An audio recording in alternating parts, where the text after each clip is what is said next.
A country getting back to normal? Well, hardly. Train companies warned tonight of cancellations in many parts of Britain. The ports too say so many staff are self-isolating that they may soon not be able to guarantee imports of food and fuel. Even those involved in food distribution say the scheme's not broad enough. It's a very limited scheme. It's a stitch-up between the government and the supermarkets, acting rapidly, trying to find a solution to a problem that they've created. Food distribution for supermarkets is the only sector with a blanket exemption from isolation. Instead, workers will be allowed to take daily lateral flow tests. For 15 other sectors, including energy, transport, waste and water, companies must show there's a serious risk of disruption. Only a few key named workers will be eligible to skip self-isolation, and every worker must be approved by the government. Whitehall getting the world of work running smoothly. Is that really feasible?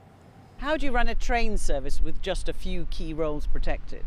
Well, you have to differentiate between potentially having a lack of train drivers, in which case not every train runs on time and some trains are cancelled, and that's a consequence of staff absence. And you're happy to see that? You have to. We're saying that we recognise that that's a reality during these next few weeks. Airport operators say it's all totally impractical. Keeping planes flying is complex, and exempting a handful of workers is a non-starter. Where we would like the government to get to is to understand that you can't just identify certain roles. All the safety critical roles across airports rely on each other. There's no point having, an air traffic controller if you haven't got people who can fuel the aircraft, or to disembark the aircraft.